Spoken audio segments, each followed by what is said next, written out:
This is Power Athlete Radio.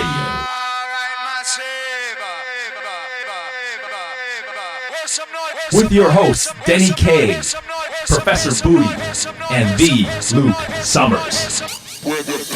And now, toes forward, hips locked, shoulders set, and retract those scapulars. It's time for some knowledge bombs.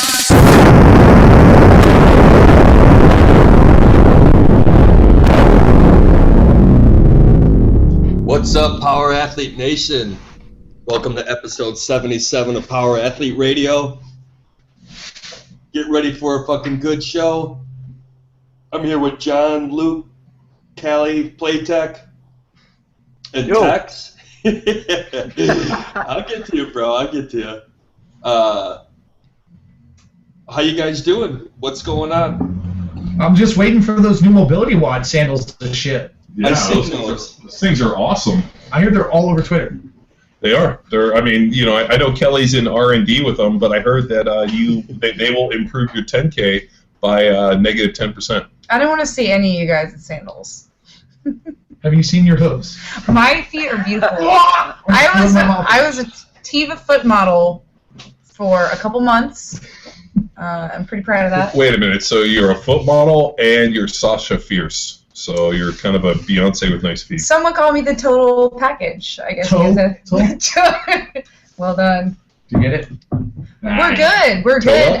Denny, the Southern California is really sort of having like this cold front come through. It's only like 78 degrees. Yeah, I love it. It's a little bit overcast. Checking the weather right now. And then obviously we have a weather thing right there. It's 74. 76. It thickens up your blood. That's the thing about does. people from the Midwest. We got thick blood. Thick blood equals it thick thickens skin. up your midsection. It keeps me hard out here, you know. Just being exposed to these kind of cold elements. I don't know how you guys do it, but we're barely surviving. Callie's just upset that she has a plethora of flannel that she wants to break out, and I love it. It hasn't got quite cold enough for her to just break out like a Doesn't flannel so I'm a day. sweating while I wear It's it. it's like the month of flannel, so it's kind of, you know, she's going Costanza and draping herself in rich velvet. I was trying to explain to you yesterday that I've got my going out flannel, my formal flannel. We have the sleeveless workout flannel, cash flan. Flannel Fridays. Yeah. Flannel Friday. Right. There's also flannel Thursday.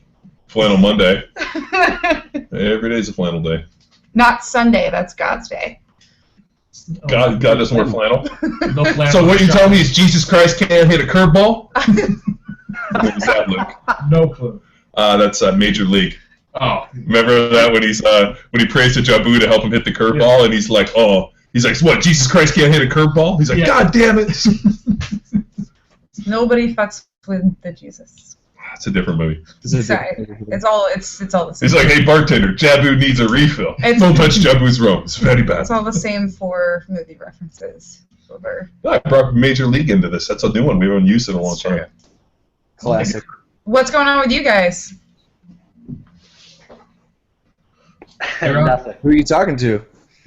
Well, I mean, guess the only person just the most important stuff, like So, Tex, Team what about you? Wellborn, like Team Wellborn kicking ass on the fundraising for Wade's Army. They are absolutely crushing it. I think y'all are nearing 10K. Wow. Yeah. Well, you know, we had to bring in some heavy hitters. I hit up every high dollar, high value friend that I have for a donation, and surprisingly, they got back to me, which has catapulted us into a good position. So That's what I did as well, but I guess my version of High Dollar Friends different than your version. But we're right now we're at $59,293 with a goal of 60K. So we are right there. That's great. Nice. I reached my personal fundraising goal, and the Miami Surge put up a page. And just this past week, I did an interview with the Grid League reporters, and they're going to post something, I think, Monday about Wade's Army. And I basically threw out a challenge to all the other teams to, like, who could raise the most money for this good cause. So hopefully that'll help us kick up a bit, too. nice. Yeah, Thanks, dude. Yeah, we're gaining a lot of traction in a lot of the communities. I think CrossFit Games athlete Stacy Tovar, she just joined T. McQuilkin. She donated to my page. I'm feeling pretty good about that. Oh. She did that like a month ago, but Tavar, who's... I never who's Stacy Tavar? Oh, who's Stacy Tovar? Come on. Oh, it's Tovar, not Or Tavar. whatever the fuck her name is. Who cares? Have you seen her ass? That's all that matters. No, I don't objectify women like that. Yeah, I'm not a sexist, misogynistic pig like you. That's fine. No, that's actually the opposite. He's in love with women. Oh, Tovar, got it. Oh yeah. Yeah. The Google. Yeah, So, strength is booty. Isn't that her whole deal? Yep. So She's is like 4 she, feet tall. Tex, is she paying you in actual dollars or is she paying you in white shorts? Can it be Well, both? maybe we could get a pair of those shorts and auction them off. Those things got to be worth what, at least $50,000? Tex, is that the brunette that you were talking about in that email chain? Up here. Oh, secret joke, secret joke. No, that was Eric Peterson. Who is listening? Hi. Anyway, Jeez. well, I think Tex, that they were killing you yesterday. No. Oh, it was bad. a full frontal internet assault. Yeah, it was bad. They were like, oh god. Well, you know whose teams are not doing so great comparatively would be my team and Luke's team. I would Oh, say. crushing it. You No, have like Luke's- $100 more than me, Luke. I'm No, 1,500. No, Luke said over $600. like, yeah, he's at like $1,900. Well, you guys Nope, know yeah. we have to run the distance equivalent. So if you have 10K, John, you have to run a 10K. It's fine. That's I how got this my mobility works. wad flip-flops on the way. You know what? You are way faster with the mobility wad, and the reason being is that I heard that every mobility wad is actually made from a small piece of K-Star skin. So he's skin grafting a little bit of skin into every piece of those sandals. I heard they're called mobility tongs.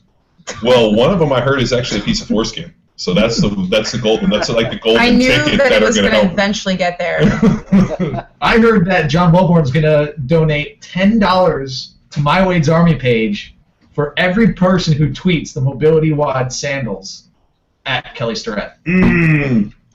I will take that bet. All right, let's do it. I'm broadcasting. Yeah. Let's go viral. It's going See, that's viral. how you get to You're like, hold on, No. let me get Dusty Crackers on that. We'll be on it.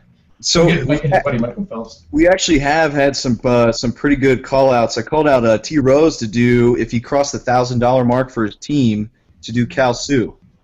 So we're going to have to get some videotape of that for him going up in up Wait, northwest. so you will do Kalsu, or if he doesn't, then he has to do Kalsu. No, he has to do Kalsui. So he gets to do Kalsu, like it's a No, reward. he's doing Kalsui. That's run a mile, Kalsu, and then run another mile. Well, because he's raised money, or in Yeah, spite we're of- punishing him by getting to $1,000. Yeah, like that's He set incentive. the bar at $250, and he reached it basically within an hour. So I said, well, if that was easy, why don't you actually challenge yourself, Rose? And he accepted that challenge. So we had another guy who rocked 9 miles of some bridge in Florida. So that was Here for the Booze, Evan Downen. So He's OG CrossFit football. I don't know what's going on. Guys are hitting their marks, and then they are choosing suffering. So people are paying them, their pages to watch these guys suffer. Yeah, isn't Bobby? He's like shaving his beard if he meets his goal, right? Yeah, and That's suffering. Callie, I think you paid him $30 to do that. Did you contribute to his page? I did pay him $30. Yes. How much is he's going to shave his beard if he gets to what? I don't know, whatever his goal I'm is. checking right now. $2 grand maybe, or $2,000, but he's sitting at $1,500, so he's got to step his game up. All right, so everybody listening on this podcast, all 6 of you, I need you to donate to Bobby CrossFit Praxis so we can get him to shave his beard. That would be awesome. And send it to Newport Beach. Yeah, beard? Beard hair. Ugh. What can we do with that? Hair it all. Can you glue it onto your hair? We can send it to Rich Froning for his receding hairline. Stop it. Gosh. Well, a jerk. So Rich has obviously got a great beard, and he's got the headband, which is hiding some of the receding hair. Great beard or good beard? He's got a great beard, but he doesn't have any chest hair. So is it God just naturally made him clean shaven, or you think it's just it's a little bit of a razor? Nobody knows. So that's a little vanity. Nobody knows. Well, listen, if you are Rich Froning's left pec, you're not gonna be covered up by any chest hair. Is that a Twitter account? Yeah, there is. Is It's it? pretty hilarious. There's a whole Twitter account called Froning's Left Pec, who's more elite than the right pec.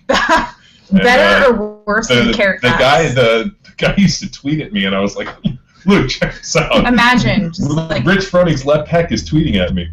That's when you know you made it. Yeah. Does the Froning's left pec have like an official check mark?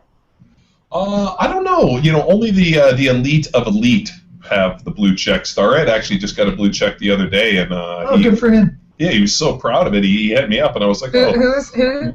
I feel like I've been at the bar for 2 years, and you're finally just getting here. So I'm glad you finally got into the cool guy bar. What is the blue check? The official seal. It means like you are who. You're the official Yeah, person. so Twitter has a deal with what they call verified, where they can actually verify that you are who you say you are, and that you're not impersonating, or you're not like a fan of a particular. So if you see somebody has a blue check, it's actually who they are. And I know that like I got a blue check, and then about a year later, CrossFit got a check, and then Froning was pretty upset, and he got a check, and then Starrett finally got one. Does the Dalai Lama have one? Llama, big hitter, the llama. Aguga galuga. So Tex, what else is next for Wade's Army? Well, now we transition to recruiting teams, so recruiting gyms to really host Wade's Day and kind of put on Wade's workout, the CrossFit Football Workout Wade, within their spot to kind of raise awareness locally. So I think Denny shot me a message. There's a woman kind of in his gym community. She just found out that one of her children got neuroblastoma. oh jeez. Yeah, dude. Stage 4. Oh, Like he was Yeah. misdiagnosed at first. He went in for like abdominal pain, and the doctors were like, "Oh, he's like constipated," and so they send him home, and he's just his skin's is looking grayish. He's bloating. They're like, "Look, there's more to this," and then they bring him in again, and they run some tests, and they're like, "Yeah, this is stage 4." It's like all throughout his internal organs and his midsection, and then it's like in his bone marrow. Yeah. Oh Jesus. Yeah, So and these that's- people are like 24 years old, and all of a sudden, boom. I mean, your life's just turned right upside down in one day, and they didn't know what to do. And this through just like what I've said through Wade's Army at our gym, this woman was like, well, the only, I've heard of neuroblastoma, and there's this affiliate, this group, Wade's Army, and that's when I reached out to Tex, and it's just like, wow, dude, I mean, is there anything I can do to kind of, help these people out as far as, what would be a course of action to take? And Tex, you hit me up like right away on that. Yeah. And I appreciate that. Yeah, that's what I'm here for. So I did contact some other neuroblastoma kind of nonprofits, and I got some booklets. So one family, they wrote kind of a book about their process. Their son ended up surviving. And the thing with neuroblastoma, it never goes away. So it could pop up at any point. So this family just is wrote about their story of 10 years and what to expect. They were fortunate their son survived. So I have a lot of the copies of these books that I'm any family I come across like this one Denny reached out to, I'm just going to send them this book along with some Wade's Army info. So it's that sad story that, I mean, everyone that I've heard of and talked with, they've been misdiagnosed. And by the time they actually find out, it's that stage 4 point. And once it's stage 4, I mean, there's almost no going back at that point because it starts in your nerves, and that stage 4 is when it gets in your bone marrow, and that's dangerous. Well, if that doesn't pull at someone's heartstrings, I don't know what would, because I know when Wade DeBruyn was diagnosed, I had never even heard of neuroblastoma. And you hear kind of like the name sounds familiar, and you're like, God, I think I've heard that before, but you don't really know much about it. Then you do some research and you realize like strikes kids under 2, and like if they can beat it the first time, they got like a pretty good chance. But if it comes back a second, they have like a 90%, or 10% survival rate. And you just see that like the amount of kids that have to fight this disease, and there's only really 6 places that actually have treatment centers, and these parents are driving out and like sleeping in their cars and just really fighting this heroic battle. And when we watched Wade going through it, it was pretty heart gripping. And I remember, that's why this whole thing started. I remember Kate's comment is like, we have to do something. We have to try to lend a help and mobilize the people that we know around us to bring more stuff to this. I mean, the Susan B. Komen Foundation and has done such a great deal, really pairing with the NFL and like bringing awareness to breast cancer. And I just look at what they've done, and it's helped so many women that we can start something like Wade's Army, and all of a sudden it grows, and then partner up with a major sponsor like the NFL or somebody like that to fight this deal. That's when this thing will really get a lot of not only money behind it, but also get more notoriety and more people will know about it in education, and then things like this won't happen because there'll be more money for research, and when doctors come in, they'll have better testing protocols, and they'll be able to detect it much sooner. I mean, that's really the biggest problem, is like Tex said, is detecting it, and these kids get misdiagnosed, and it's not until it gets really, really far along into that stage 4 that all of a sudden the doctors can diagnose it. So they just need more tests, more treatment, more research, more money towards it, and it's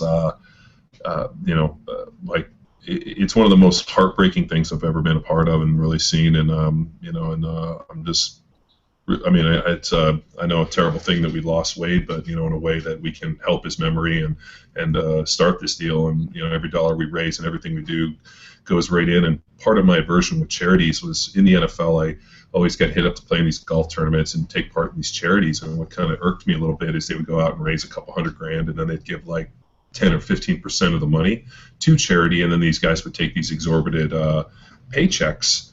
And I remember just like not wanting to be associated with a lot of charities just because it was so shitty. I mean, you take a look at like the United Way and a lot of these other deals, and they have huge campaigns, and they dump a lot of money, and these guys sit on the board, get paid, and it's just I don't know. I don't think that's the idea for a charity. I mean, the fact that you're making money off of the charity kind of, for us, I mean, you got to pay people for their skills, but you know what? Every dollar that comes in, I mean, we're gonna, give this to the people that need it and try to do this. And Luke and all of us have really donated time, and Tex has been an absolute rock star in this whole deal. So I mean, it's it's great. It's a little piece that we can all do, and it's a way for us to kind of clue our community. And I just, from the bottom of my heart, thank everybody. And I think we've said if we run into you as a member of Wade's Army, or you run into us, it's good for at least one free drink from any of the CrossFit football staff. You know it. So, Callie, I think it's several drinks, but you got to catch her. She's like a thief in the night. She's so stealthy.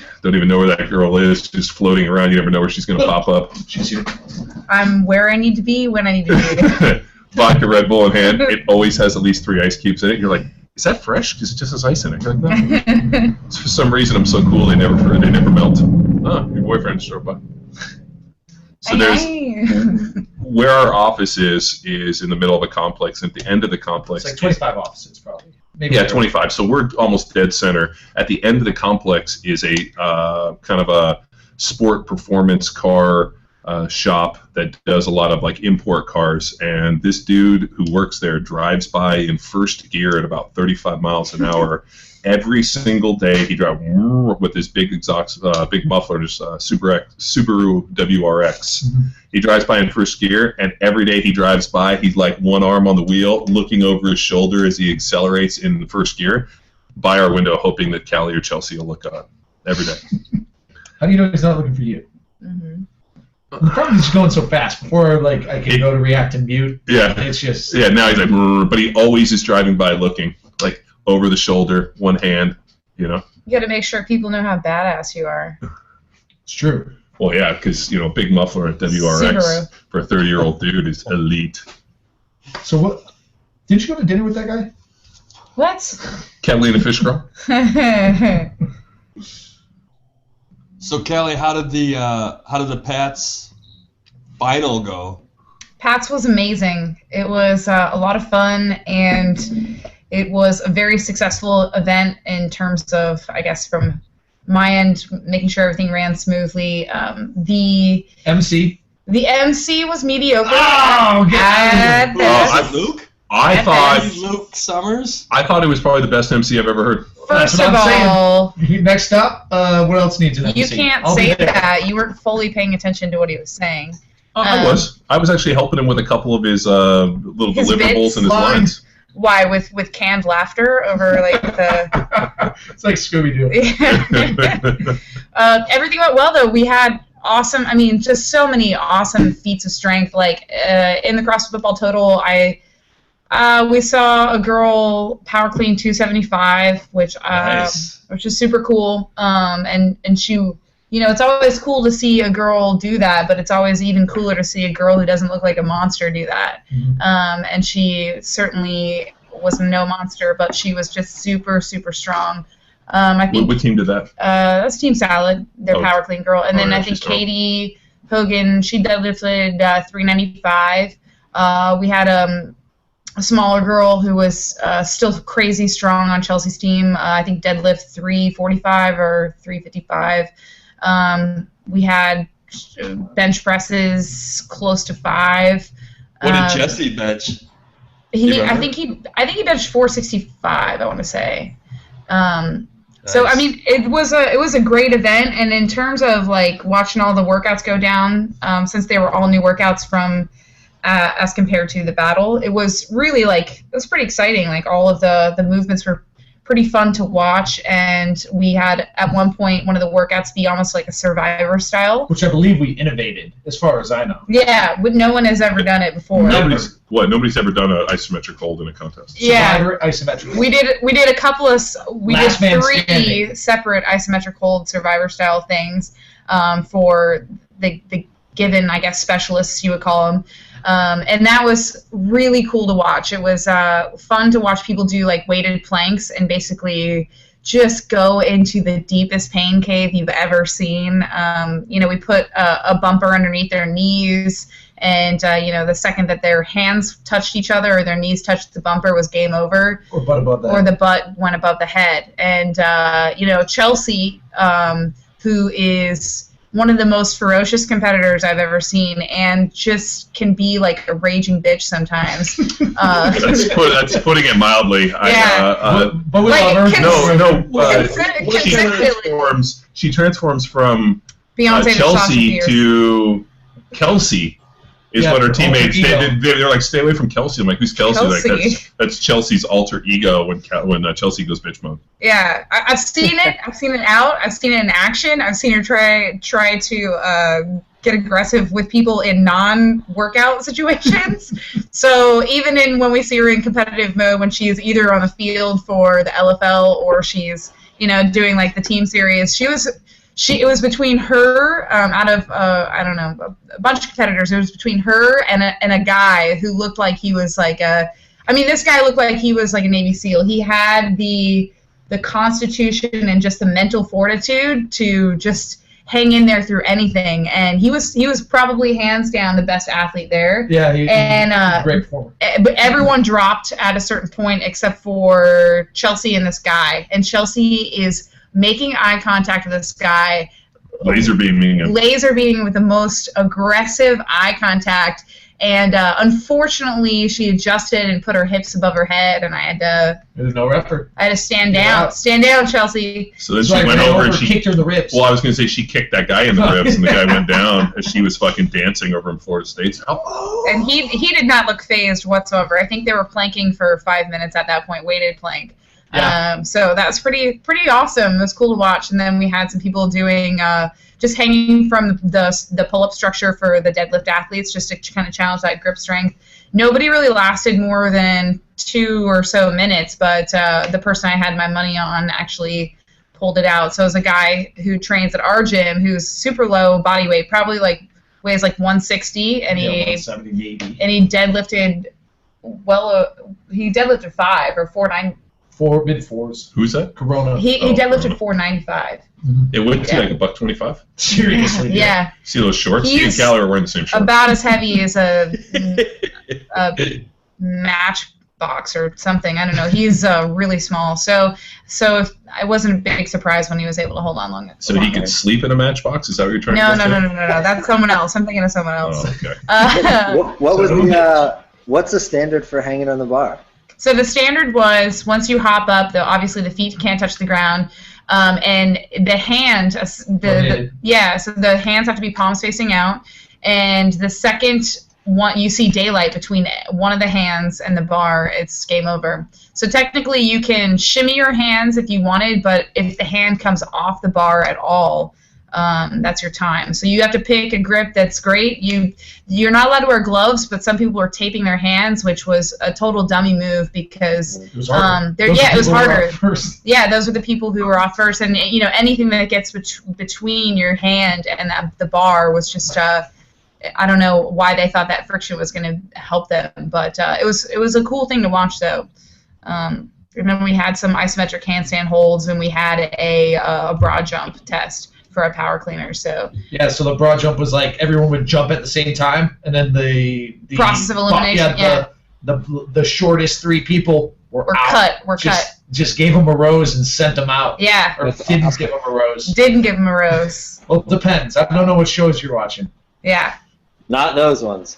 We snuffed their torch or something. I don't know. What kind of game was this? It's getting complicated. No, I thought that was great. It was super fun, though. It was super fun, and we had Ingo B out. So Jeff from CrossFit Football and from Power Athlete, he came down. He was second time he's DJ'd for us. He was amazing. And at one point, like during one of the Sprint Metcons, he's getting ready to play some music, and one of the dudes is like, "Give me some Taylor Swift," and he had to have had it queued because it was 1 second later Taylor Swift just started bumping for this Metcon. It was amazing. He played Big Bag Wolf for John, I think twice, which I love. I do love that song. That song gets me every time. The best is I have that song on my daughter's little tablet deal, and she'll play it because she likes the picture. When does she get old enough to see the video? Never. Kelly, I don't even know if you're old enough to see that video. No, I don't. I have to close one eye the whole time. Yeah. As God tells you, I'm a lady. I am a lady, damn it. Yeah, it was good though. The winning team ended up being the one from around the Baltimore area, the regional team that won from the Baltimore area. So CrossFit Lorton. Yeah, CrossFit Lorton, and the team name was Team Might Could, which is a very country bumpkin sounding name, but they were super strong, and they had the perfect balance between strength and athleticism, which is exactly what the competition was meant to test. And I was stoked. The girls were super consistent, so the interesting thing was, and I don't want this to come off as harsh or anything, but I think on any given team you had one really weak link. Would you agree with that, Luke? Yeah. So either a girl or a guy that just could not carry their weight, and at least 2 workouts. Yeah. Because that was the difference between Mike Could and the other ones is they were consistently under 4th in all workouts. Yeah, they were second place in almost every event, would just put them in first overall. So it was just that was interesting. If anybody who competed or if anybody listens to this later, thank you so much for coming out to compete. And then if the volunteers are listening, it was we couldn't have done it without a bunch of the volunteers from CrossFit Balboa. So it was a great time. So, did it give you any ideas for next year? Now that you've done 2 of them, you've ran 2 of them. I have a lot of ideas for next year. So many ideas. So Denny, many ideas. Your head would explode. Yeah. Well, yeah, I can imagine. I was just saying, I'm sure a few things came across just hitting you right between the eyes. You're like, oh man, I got to do this next year for sure. And make a mental note. To be honest with you, when it comes down to, let's talk about the most tangible part of the competition, which are the workouts, the things that people remember, the things that people take away. To be honest with you, I thought the workouts were good. Yeah. I thought the workouts for both events were really good, and I thought that they exemplified what we do in terms of testing and what we want to see, and they still catered a a bit to a CrossFit community who would be interested in coming out and exercising a bit too, but without getting to the point where you're like, you know, shattered for a week afterwards. So I was pretty proud of the workouts. I think that in terms of a takeaway, like I'm stoked on that, and I think that in the coming years or whatever we decide to do in terms of evolving the competition, that we should do something similar. Yeah, and then I think also in terms of the battle, it seemed like a good idea to logistically to have all of the events on the same day, so you get everybody on the same page. But what ended up being a challenge, as Callie and I were sitting there, and I was kind of giving her some guidance or ideas on the workouts, is now you have to find a set of workouts for 5 different facilities with 5 different floor plans, sets of equipment, but relatively the same equipment, but not exactly the same floor space for setup. And so that's definitely a struggle. But those are the limitations that you kind of have to deal with when you configure like the way we did it this year. And honestly, I think we did a good job of that. Yeah, for sure.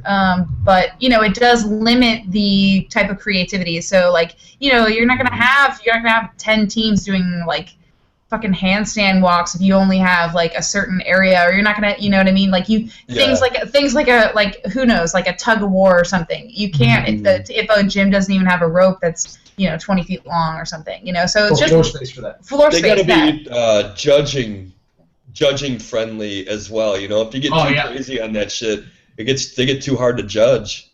Mm-hmm. Yeah, exactly. And the last thing you want is people bitching about, you know, shady judging at your competition.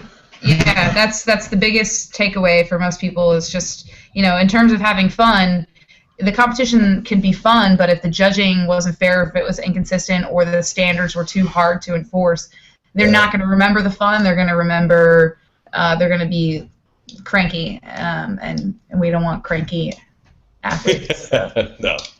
But the tensions are always high, and there were no reps tossed out, which were definitely warranted no reps. And as soon as people started getting upset, they just listen to that MC, and they're like, "Man, this is just such a soothing." They're MC. like, at least, and this DJ at least we're not amazing. that guy. Yeah. Oh, wow. Yeah, but anyway, it's on to the next thing. Yeah, take a breath and then figure out what's next. So, but Denny, speaking of which, how's Bonnie and Clyde? You know what? We're getting teams signed up. We just released. We shot like a bunch of the videos, so now like the 20-yard dash I saw. Yeah, I'm excited about that. When you got to start from a 3-point stance.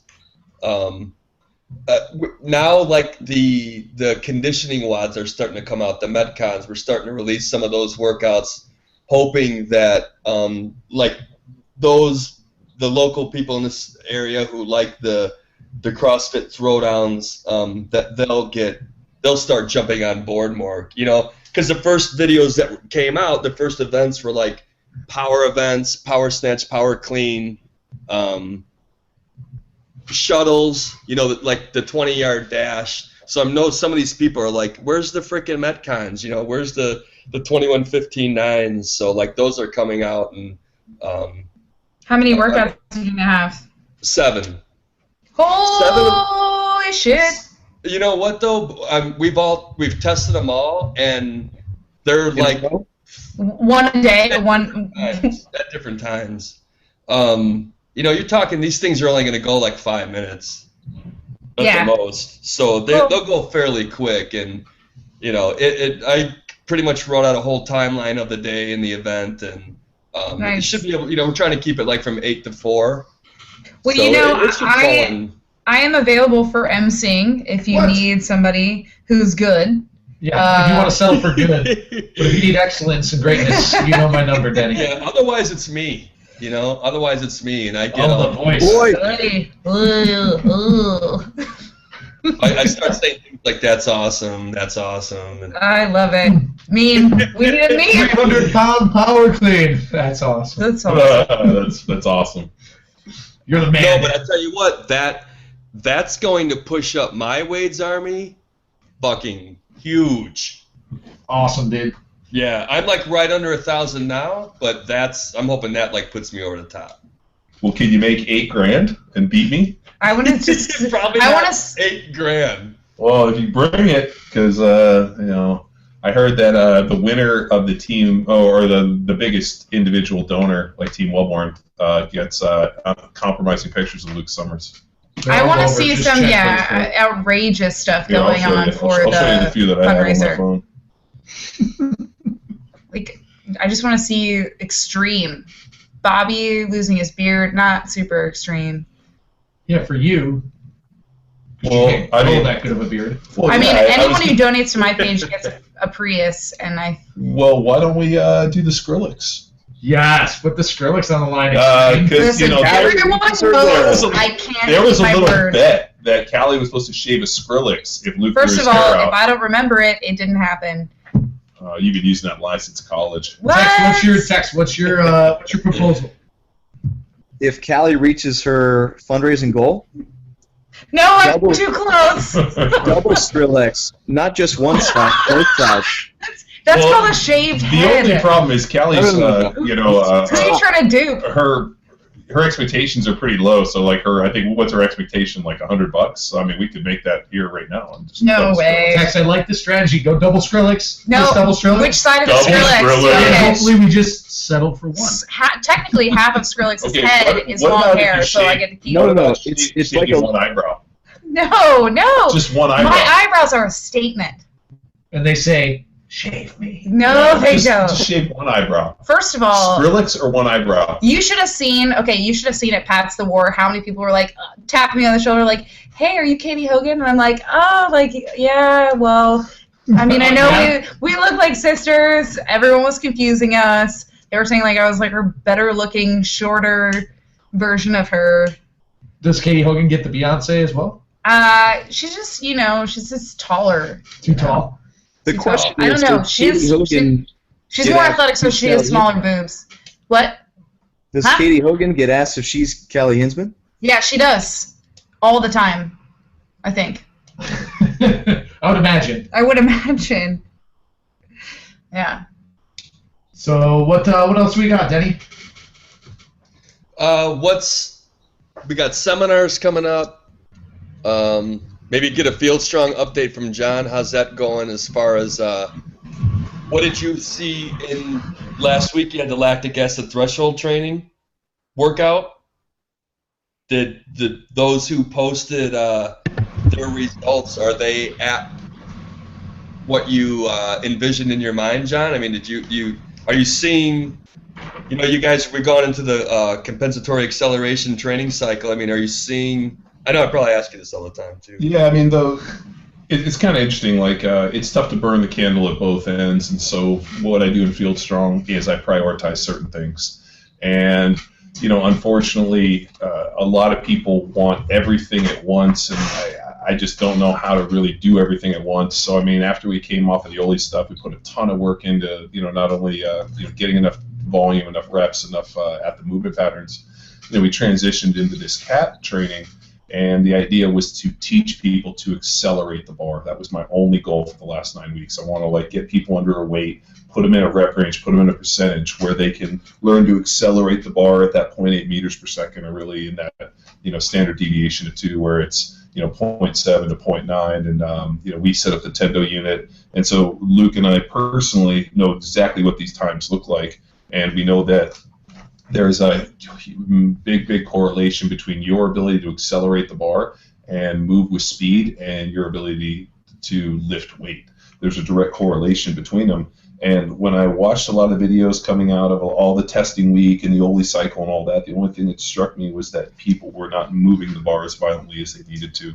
So when I went back, designed a lot of the CAT and started putting a lot of that movement together, the thing which has been so overwhelming, and that I've been seeing the videos, I'm really watching people, is that people are learning to accelerate the bar. They're speeding up the eccentric, they're speeding up the transition and the concentric movements, and they're, once the mechanical advantage increases, they're working on accelerating the bar, and it's paid huge dividends. Luke and I, have been doing everything side by side with everybody else, and we've hit some really nice lifts in the last couple weeks that wouldn't necessarily lead us to believe like, hey, I shouldn't have hit this, and we hit some great ones, and we've seen people in mass hitting nice PRs. I mean, everybody's had at least a 2.5, 5 pound as much as 20 and 40 pound PRs on this stuff. So it really kind of makes me believe that this is the right way, and the lactic acid stuff is just more of a checker for us to make sure that people are, being able to do the conditioning, and like it's just more of just a check on us to see we're going the right way.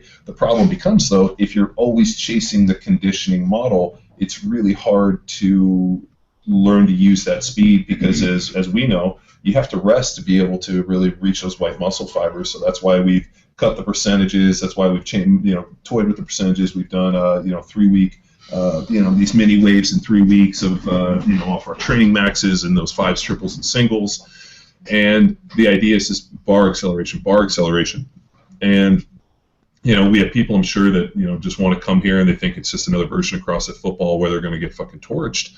But if I'm torching you every day, and Luke and I actually, and the reason we experimented with it is we were going in and we were doing a bunch of conditioning stuff first thing in the morning, and then trying to come in and do our cat stuff. And we weren't able to accelerate the bar, and then at that point we kind of cut the conditioning back, and we moved it to the back end, and we really even cut the conditioning because our goal was to learn to move and accelerate that bar. So now that I think we've spent 9 weeks really focusing on it, now we're going to go back and we're going to take those skills, and we're going to pump up the conditioning a little bit. We're going to start pushing it and try to get to some higher rep ranges. And now that you understand what we're looking for in terms of bar acceleration and compensatory acceleration, everything you're always going to do is always going to be cat. So, but now instead of kind of playing with percentages, like we're going to start going back to the rep maxes, and we're going to use rep maxes just like we were using, and we're going to use CAD in other places, and I'm going to kind of periodize this thing a little bit, but we're going to go through a nice little conditioning block here so that everybody's ready for it, and it'll be a good kind of deload to get to some conditioning. But, I got an email the other day from a guy, hey, where should I start? Should I just jump right in? And he's like, I wish I'd started at the beginning. I'm like, I wish you'd start at the beginning too, but at the point I'm at today, we've gone through so much learning. Like, we did our introduction phase, that was our initial dating phase, and then we got into it. We got to the sandbag, which was all about building that tensile strength, and then we transitioned into the Oli stuff, which was about building those, getting enough reps and learning the Oli movements so you were proficient at it. Then we got into the cat stuff, and now we're going to get back into some conditioning. So, the programming is cycling the way I want it to, which is actually building people over a multi-year. It's just not a week at a time, but we're building people, hey, we're going to do this because this is where we're going on the next one. So it's really been a really solid progression. But, it always kind of bums me out where, people are like, oh, I thought it would be more conditioning. And I'm like, well, yeah, we'll get there. But the problem is that if you don't focus on certain skills like the Oli, like bar acceleration, then you're just, you never build the groundwork that you need to effectively get where I need you to go. So it's almost like taking a step back, and instead of trying to sit on 2 seats at once, we're going to focus on 1 seat. And when you get really good at sitting on that seat, we're going to move to another chair. And it's just how you do smart strength conditioning. It's called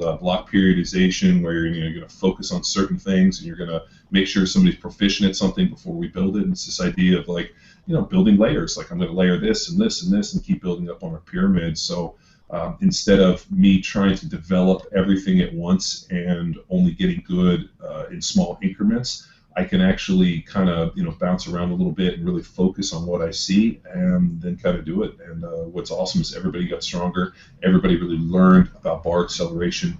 We got them to a percentage, we got them to a place, and now what we need to do is we need to start pushing the rep maxes and really start kind of driving it out. And even though people are going to be focused on bar speed, it's not going to be as big a factor. Like we were laughing today, Luke and I were pulling our singles on the deadlift, and Luke's last one, what was it? 11 seconds. 0.07 meters per second. And I did the math, John. I measured my reach, and that would be 11-second deadlift. Yeah, so it was an 11-second deadlift. The best part about it is Luke lines up, he cracks the bar off the ground, and like the bar didn't go anywhere for a split second. Then all of a sudden I screamed at him, I'm like, you got it! And I think at that point he realized it was moving and hung in there and fought on that sucker. And then when it ran 0.07, I started laughing because it was awful. It was awful, but like Tendo was broken. It was so awesome to see him stay in that fight and pull that heavy single. When you realize, like, when you're going for max singles, yeah, everybody wants to be able to move something at 0.8 meters per second, but like that's real fast. And limit singles, when you start getting up in that upper echelons, the bar is not going to move, but it doesn't mean that you're still not forcing the body to move at that same velocity. So the idea of speed and velocity and all that has just really been this focus for 9 weeks. And, you know, we'll get into some different stuff, but it was one of those things I wanted to hammer it into people. I wanted to jump it down your throat. We did a lot of plyos. We did a lot of jumping. You know, I was putting some extra credit conditioning. Now we'll start moving the conditioning to the forefront, and we're going to do a fun little cycle here that I've been drawing up. So I'm pretty excited because something I want to do. So we're going to have some fun here in the next cycle, which will be, so this will be our testing week. Next week will be a deload, and then the new cycle will start in 2 weeks. So if you're in a cat cycle and you're increasing your bar speed, then either you're learning how to actively recruit more fast twitch fibers. Yes, that's it. And a little bit of maybe your technique's getting better or in getting stronger and stuff like that. But if you're learning to turn everything on, like Hatfield was saying, what do you think then if I were to, my sprint, my takeoff would improve? I would be able to sprint faster? Yeah, so I mean, nothing exists in a vacuum, I hope, even though that's not always true for a lot of people. You should be able to teach the body how to accelerate under load and then be able to take that out. Like today we did the deadlifts, and then after we had, you know, hey, I want you to work up to a fast triple on the squat, and then I need you to do just some up tall and fall get-offs. And the idea was that I just want to do, you know, pull something heavy, and I wasn't looking for anybody to do anything super heavy on those front squats. I just said, hey, I want you to start at an easy weight. I want it to be fast and just keep adding weight to the bar. I didn't really say, hey, add 2, 5, whatever. Just work up to something. I want you to move fast. I want you to feel good, and I want you to follow it up by just doing some up, tall, and fall, taking like, you know, 5, 10 hard steps and then coasting back into it. And the idea is, you know, we follow up with something heavy, and then we do something dynamic. And you know, what I'm looking for is people to say, yeah, you know what? After I pulled those heavy singles, I didn't know I'd do it. I got underneath the front squat, knocked out a triple, and I felt really fast for those first side steps. Like I understand how to accelerate. That I got to put my foot in the ground and start turning it over. So the idea is. That's also assuming you know how to sprint. Well, some people just might not know. That's something that like. If I could do any one thing for the Power Athlete Nation, and this is something that's been wearing on me for years, is there should be a 2-day seminar, whatever you want to call it, clinic, whatever, on basic skills for sprinting. And what it needs to do is, like, you need to go out to, you know, you need to sit in a classroom, you need to go over mechanics, you need to talk about everything for about 2 or 3 hours, and then you need to go out to the track and you need to run with not only a world-class coach, but you need to go out there and run with world-class sprinters and have them actually coach you on the fly. I mean, we used to do a lot of it. You know, we teach sprint mechanics, arm swing, we start teaching, you know, toe up, knee up, and a lot of the movements at our seminar, and we used to do a lot of band-resisted running. The problem that we ran into is that people do not know how to sprint. There's no way for me in a short period of time teach you the basic mechanics on how to sprint, and then we put people into the banded resistant. Anybody listening to this, it's been the CrossFit football seminar, the older one, when we used to do banded resistant sprints, like we just saw people pop calves, and the mechanics would go to shit because people did not understand that all the band is teaching you to do is lean. Nothing changes. All of a sudden, people are going side to side. They're doing all this crazy shit to try to pull against the band, not understanding the use of it. So we just said, hey, you know what? We're going to take it out. We're going to do some other stuff, but bring people back and put them through a legitimate 16 hours of sprint mechanics, like teaching them video, and get into like a deal where I'm going to teach people how to put their foot in the ground. I mean, lifting weights is great. Like, don't get me wrong on that. But at the end of the day, if what I do in the weight room does not translate onto the field, onto the pitch, onto the track, it's a fucking waste of time. And, like, you know, all these numbers are great, but at the end of the day, are they allowing you to get better? So if we go and do compensatory acceleration, we do a lot of these movements in the gym, and it teaches you how to activate those white muscle fibers and teaches you how to accelerate the bar. And you cannot take what you learn on the platform and translate it on, you know, outside as you go out and sprint. then you know what? Like either you don't have the tools or you need somebody to help you. And if it's us coming and holding your hand to do it, then you know what? Then we got to find a way to do it. The other thing too is like that would be so amazing to do that. But if you guys know, I mean, if you've had like years of terrible sprint mechanics, even 2-day seminar, at least you have the tools and the awareness to go forth. But like so 2 days is just not going to be. The secret to sprinting is just like anything is what? Repetition. So, like Amanda, who trains with us, is a very, very good sprinter. Collegiate sprinter. Yeah, collegiate sprinter, bobsledder, runs very well. And the first day we went out to the track, had been getting really lazy with her upper body, and was kind of in this internally rotated position with her shoulders all the time, rounded shoulders. And what happens is when you get the shoulder on the front of that scapula, all of a sudden your arms go side to side, and she wasn't getting as much extension and reach, and wasn't getting nearly the range of motion she was in her sprint mechanics with her shoulder. Granted, and she with her could elbow. still smoke anyone with that posture, and imagine how much better she'd be. If So she could now externally rotate a we little went bit. in and we've been working on Kelso shrugs, and I showed her this little deal where she puts her hands together and comes out, and I started teaching her proper mechanics and what it looks like. And so I told her before every single sprint, she has to go up and give her hands together, drop, and she has to fix her shoulder and show her mechanics. And she came in today, and her comment to me was, I was at the track, I was doing my sprint stuff, and everybody looks at me weird while I do it, but she goes, all of a sudden, something clicked where I got myself into a better position off of what you showed me. She goes, I took off, and I was finally able to get into a better position. My trunk was down, and I was able to get more range of motion on the arm swing, and she's like, all of a sudden, I picked up an extra gear and was able to explode like I used to. She goes, I didn't realize that I had gotten so lazy with my upper body, that it was actually hindering my run technique. And she's like, I was. Well, you know, you don't blown use away. your arms when you run. It's true. It's true. You're Yeah. Oh, right. God. So I think if we and I have a lot of friends that are world-class sprinters and some really great sprint coaches. Something where you could come to the seminar, you could learn the mechanics. Here are the repetition. Here are the drills. This is what I'm looking for. This is how it's done. This is and all the dynamic warm-ups and everything we show with the A skips, B skips, all the walking. Everything we do are all sprint prep stuff. So being able to learn that and then have a video or something, whether it's an app on your phone where you can look and say, okay, is this looking like what I'm doing? And then being able to go out there and run and have, video or something to go home with where you look and you're like, okay, this is what I'm doing.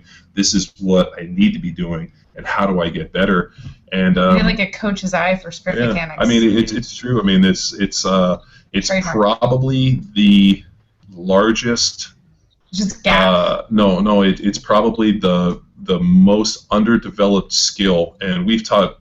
I mean, dude, I'm embarrassed to say I've taught triple digits of these seminars, and we've taught hundreds of these things. That means I've worked with thousands of athletes, and the biggest thing that's deficient in this, CrossFit community that we've worked with, I mean, and that's really where we pull a lot of our stuff from, is just sprint mechanics, that people don't understand arm swing, they don't understand how to drive and toe up, and the reason becomes a lot of the workouts that people are doing are really using the run as more recovery. I need you to go run 400 meters. How many people are stepping out the door, running like, I always use the example of Dan Bailey was a college sprinter, and when you watch Dan go out and run his sprint stuff, incredibly good sprinter, understands mechanics, knows how to run, but when you watch Dan do any of the CrossFit, any of his workouts or whatever, you watch him go out on these, longer runs, and it's like arms together and this, and all the sprint mechanics that he knows and all the quality of his movement all of a sudden goes back because that 400-meter jog becomes a recovery run. And there's a guy that knows what he's doing and is using it as a recovery, because you know what, that's not where you're going to win or break it. I mean, Right. in a workout where it's 5 rounds, 50 air squats, 400-meter run, what's really the 400-meter run? It's a recovery for those damn 50 air squats, and that's Playtech's favorite workout, mind you. It's interesting that Let me finish. And it's one of those things that universally across the board, the sprint and people's ability to put force in the ground, reduce contact time, toe up, knee up, bring their toe up, and drive and punch and do a lot of these really, really basic movements that are universally known in terms of sprinting are just really, really lacking. And we try to do a little bit of it, but at the end of the day, my seminar is, is about it, putting together a strength conditioning program for these people, the CrossFit Football Power Athlete deal. And everybody comes in, everybody knows how to put a bar on their back. If you've been doing the training, you know how to put a bar on the back, you know how to pick up a bar. We just have to tweak you. We got to usually fix a little bar position. We got to get you here, sit back. I mean, all these little tweaks, we can fix them. But there's not only one time have I had somebody come to my seminar that had never lifted weights. One person, when I was asked about lifting weights, going, I've never put a bar on my back. I've never barbell back squatted today. And it was a girl, and she was a friend recommended CrossFit Football to teach her how to train her 3 boys who were young football players. So the mom came to the seminar. And the crazy part is, the mom was probably one of the best people we've ever had at the seminar for the mere fact that she was a really gifted athlete and picked everything up. Literally put a bar on her back, and I'm like, you've never done this before? She's like, no. I'm like, well, it looks really good, and I just fucking let her go. She wasn't very strong because she never strength trained, but she had done other things and was a runner and mountain biker and was pretty athletic. So I think if that was the one gift that I could give, I mean, we've really gone out and fought the war on getting people stronger, making them durable, warming up, movement, different planes of motion. I mean, teaching our seminar and really this style of training, which is not really married to one thing. It's this idea that we're going to find out what people are deficient, we're going to fix them, instead of saying, hey, this is what I do. I'm like, no. We will use any means necessary, but I really believe where people are really lacking is being able to take what they learn on the platform in the gym and translate it out and be able to put that in different movements. And it's not that they can't do it.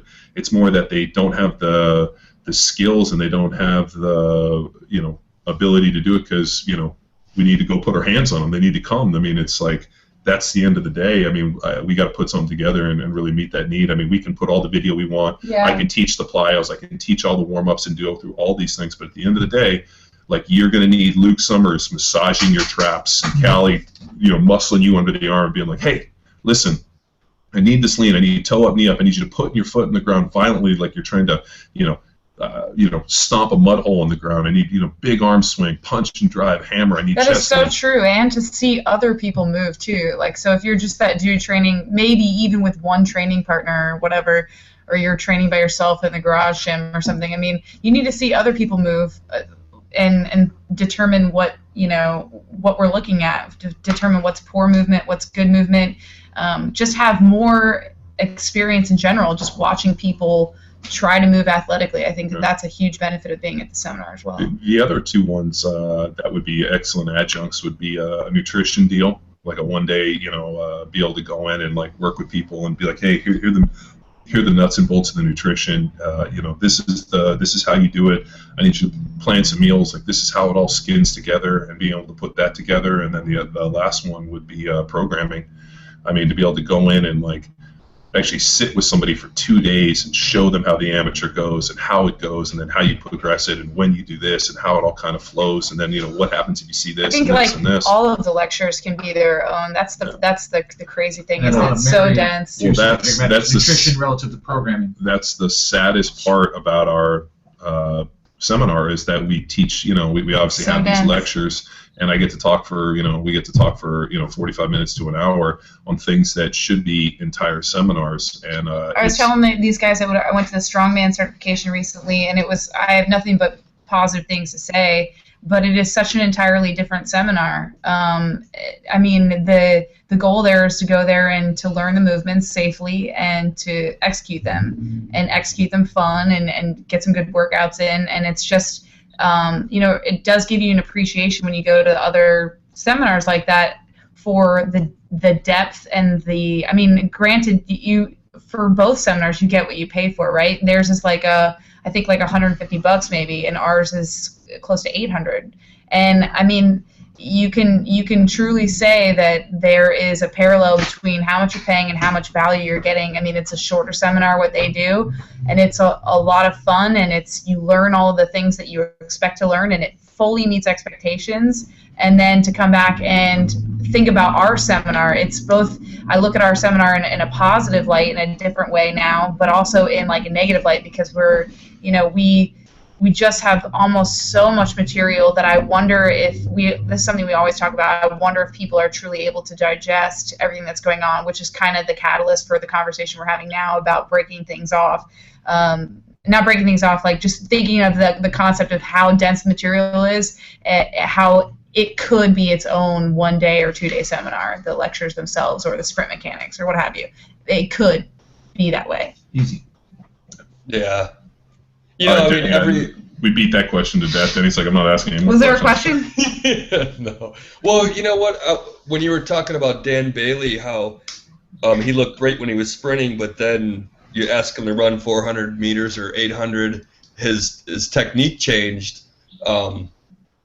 Just by some of the mechanics that I've learned through Power Athlete, we at A3 we seem to kind of have like a lot of I would say, yeah, probably like 50% of the members are people who will like actively run in groups outside of the gym, and you know, they run a lot of 5Ks or 10Ks, and they've come to me and said that they just feel better running, just, you know, by doing like the seated, kneeling, and stagger stance arm swing drill. I'll have them do the wall drills and a lot of the other drills that I see.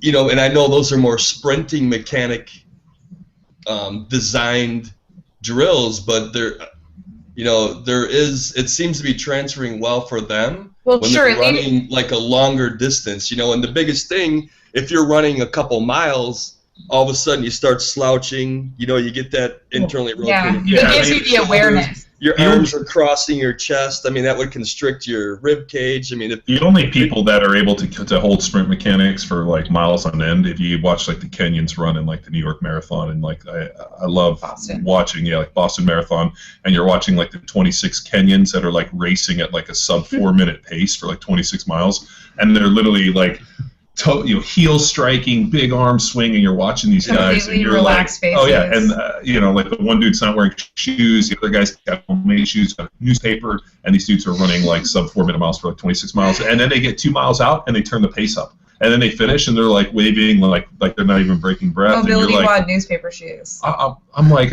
you know, when you watch those guys, I mean, those dudes are running at a speed that is at damn near max potential. And dude, don't get us wrong. I mean, all those things that you're teaching them, Denny, are great because it teaches them to have that body awareness under fatigue.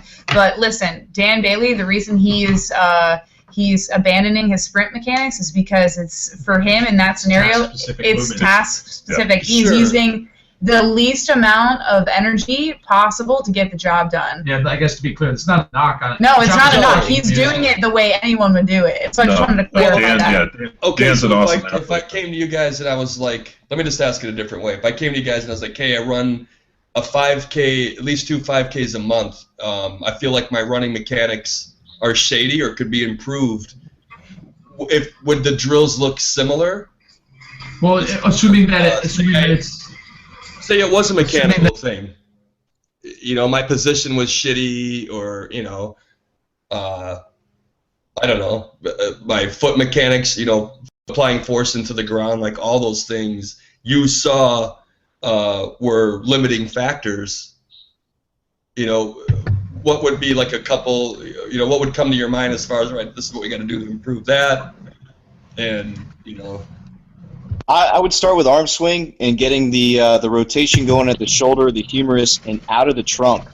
So you're going to use more energy kind of rotating that trunk and rotating the center of your gravity than you would the arm swing. So, I mean, arms are what I go to when I'm tired, and just kind of training athletes to think that way, that's where I would start. Charlie, I think that's... Right? Charlie, that's arms freaking start it all. That's super smart, Tex, because that's something that's going to become super taxing over the course of like the period of time that Denny's talking about, a 5K. Yeah, and I mean, sprint mechanics are going to be different for, like you said, Denny, training someone for a 5K. You know, there's some overlap there, but like exactly what Tex is saying, those like minute movement patterns that are going to be taxing over the course of a longer distance are going to be the things that you probably would look for. Assuming everything else was like you were a good mover in general, like the mechanics were decent. Well, I guess as you get more tired, if you're not the greatest runner, you're gonna start having like heavy feet, you know. So you could think like toe up, knee up. If you feel like you're kind of shuffling, you're running. If it becomes more of a heavy jog. You know what Yeah, I mean? it's all Like run specific with to fucking what- concrete shoes on or something. Yeah, Denny, but just like any cue that if you're looking for a set of cues to make someone better at a 5K, well, we have to first know what's wrong first. Yeah. You know what I mean? I wouldn't necessarily go to toe up, knee up. So let's for just 5K. say they're not bringing their knee up at all, and they're running with straight legs. Then you would say Bend your knees. Bend toe your up, knees, knee up. But let's say they're running high knees for a 5K. You can say knee down. That's going to be a lot of Just wasted movement. Your knee in, knee out. Like when you look at sprinters, I mean, they're efficient for what the task is, but in terms of like, they're running at a near max output that they're not going to be able to sustain past that. I mean, you watch Michael Johnson run the 200 meters at the pace and the way he's running. I mean, he might have that for maybe another 50 meters. I mean, that guy is at a max type distance. So I mean, when somebody's out running a 5K, they're looking for more efficiency than they are, the idea of like, hey, I need to get my Prius versus my dragster, which I don't want to ride a 5K in a dragster. it's crazy that we're even discussing a 5K situation, but yeah, I would imagine like what Tex was saying, it's going to come down to posture and trunk stability so that you can maintain efficiency over that time. So. Yeah, I know it's not a power athlete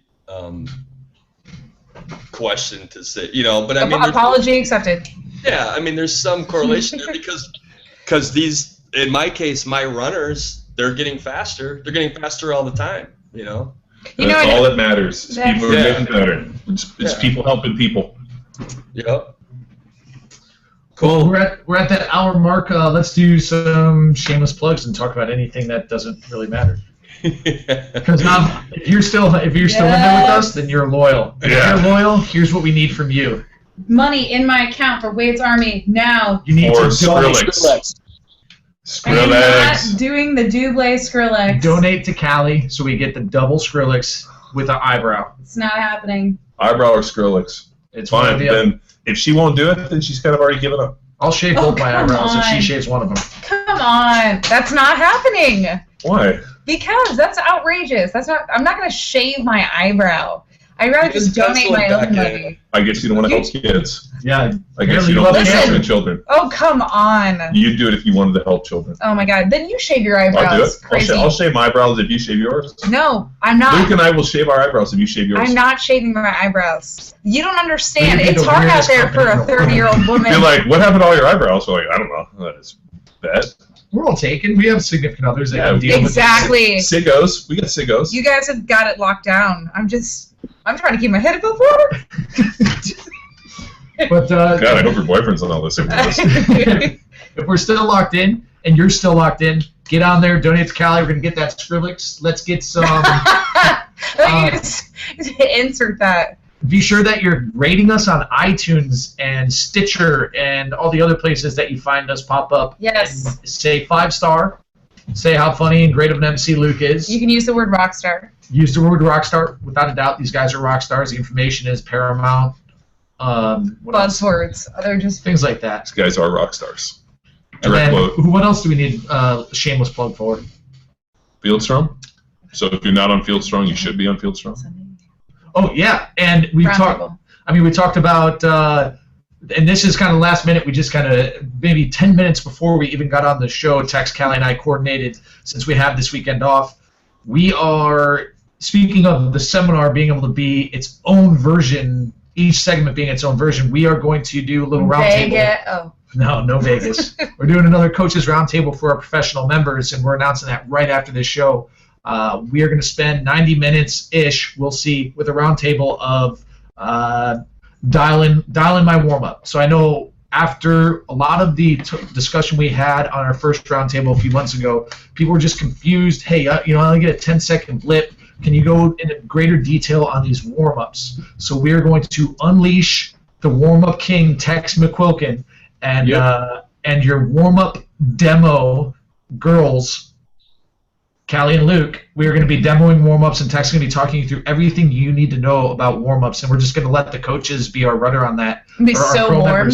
Pro members be our rudder on that and say, hey, we're going to get you chili hot. Hey, tell me more about, I don't know, Tex.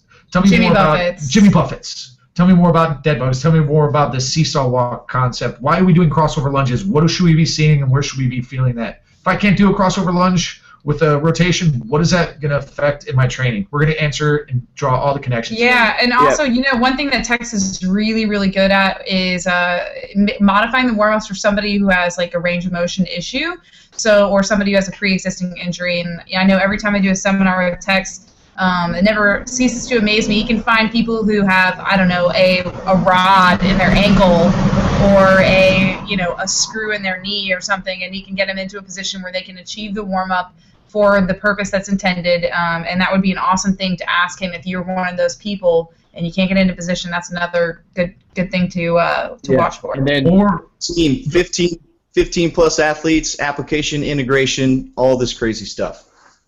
And if let's say you're almost too good at the warm-ups, like let's say Me. I'll probably be. And not ever happens. And like for whatever reason, you're like, man, I'm doing dead bugs, but I could do this all day. Well, guess what?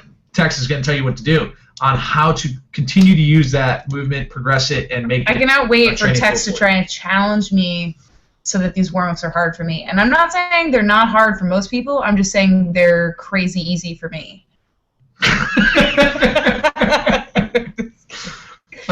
You're out of your mind. Dude, you are high lately. No. The white Beyonce, Sasha Fierce, shaving your eyebrows. I mean, what's gotten into you? I am not shaving my So details on that. That's this Sunday for our Power Athlete. Sunday. That's going to be the 19th. We're going to kick off, let's call it 8:30 Pacific time. Yeah, a.m. 8:30 a.m. Pacific time before football. So you have no excuse. And then that would be 10:30 Central, right? And then whatever time zone Texas is in, it's 11:30. 11:30. So Power Athlete members, keep your eyes peeled for that. And we'll also we'll do a little post and just open it to the public too. We'll see. We'll have to think about it. But it's going down for show. Don't make Sunday plans. Don't go to church. Show. This is your new church. Faux show. Denny, is there anything else we missed? I think we hit everything, man. Good talk. Just like we always do. Oh, and download Spotify and follow us on Spotify. If you want your workouts to be, what's the word I'm looking for? Soundtracked? What's that mean? What's the saying for that? Yeah, the soundtrack for, You need a playlist. soundtrack or playlist for your workout, and you want to be inspired by your favorite Power Athlete coach, Luke Summers, you can go on there, plug in, free download of the app, and then listen to that playlist. Callie's got You're one doing too, it but again. no one's... You have like that sham wow personality right now where you're like, Now! yeah. And if you do that in the next 10 minutes, Sunday! you can follow Texas Lovemaking Mix for free. What is that one? It's mostly Celine Dion. Yeah, it's real average. Anyway, All right, that's it. I'm over. I'm done. All right. good talk. See ya! Bye! Bye! Talk to you next week. Bye. Bye. Bye. Oh, Texas off.